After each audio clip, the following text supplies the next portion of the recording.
Pernahkah Anda ngebayangin gimana satu keputusan panik di jalan raya bisa memicu kekacauan besar cuma dalam hitungan detik? Itu sering banget terjadi dan dampaknya selalu nggak main-main. Betul banget. Nah, langsung saja di sesi eksplorasi mendalam kita kali ini, misinya adalah membedah sebuah laporan insiden lalu lintas yang baru banget dirilis pada hari Kamis 26 Februari 2026. Lokasinya ada di kawasan Gunung Sahari, Jakarta Pusat. Kawasan yang lumayan sibuk ya. Iya, padat banget. Oke, mari kita urai masalah ini. Bayangkan lalu lintas ibu kota yang lagi jalan normal, lalu tiba-tiba ada insiden yang melibatkan seorang pria berinisial HM. Usianya 25 tahun, dan waktu kejadian, dia lagi mengemudikan mobil Toyota Calya. Dan yang menarik di sini adalah pemicu awal dari seluruh rentetan kekacauan tersebut.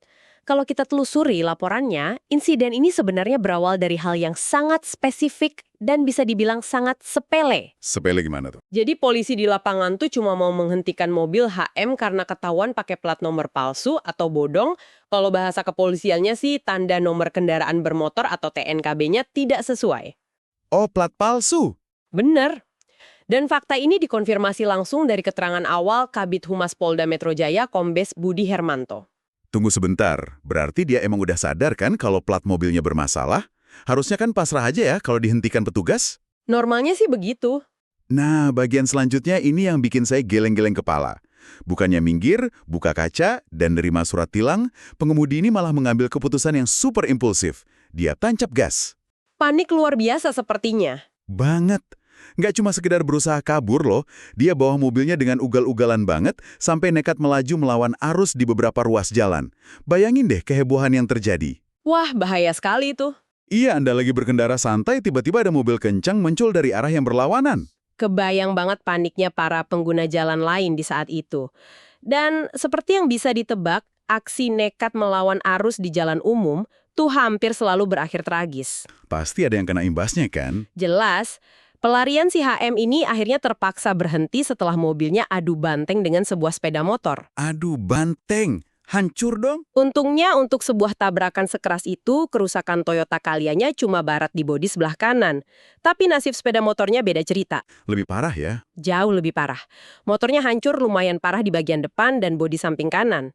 Dan dampak yang paling disayangkan dari ego sesaat ini, satu orang pengemudi dilaporkan terluka. Gila ya. Padahal aslinya kalau dia mau kooperatif dan berhenti, mungkin ujung-ujungnya cuma urusan administratif atau sekedar bayar denda tilang aja. Sangat betul. Tapi karena panik, dia malah bikin kasus yang jauh lebih berat. Dan sampai ada korban luka segala. Nah, jika kita hubungkan ini dengan gambaran besarnya, kita bisa melihat sebuah ironi tentang bagaimana manusia seringkali gagal mengkalkulasi resiko saat berada di bawah tekanan.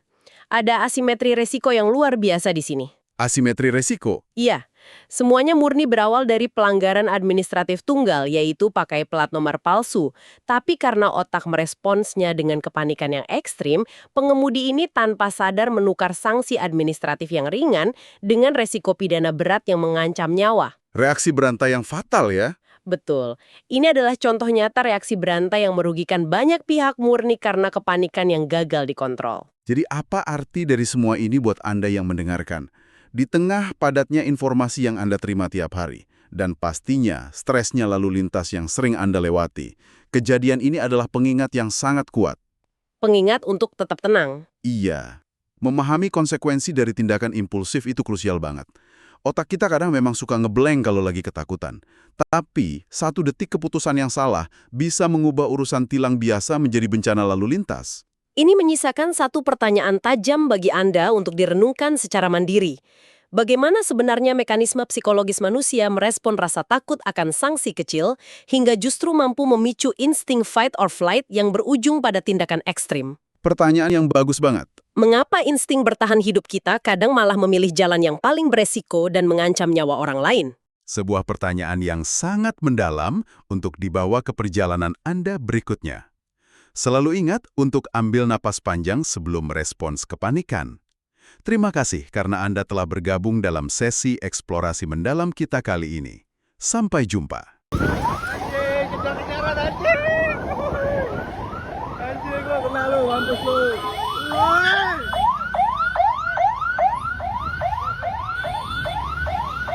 Woi, turun. Woi, turun.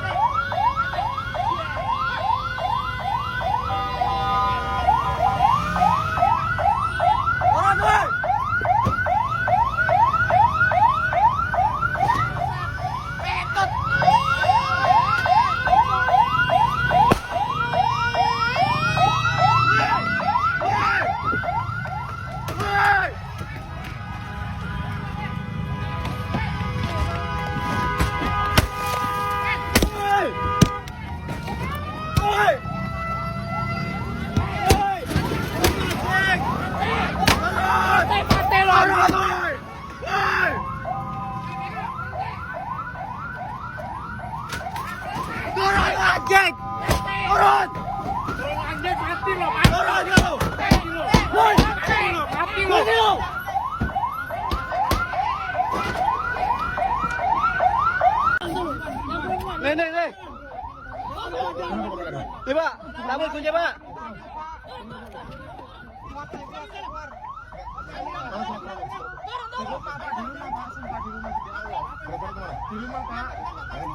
Di rumah Bekasi, Pak. Santai, Mas.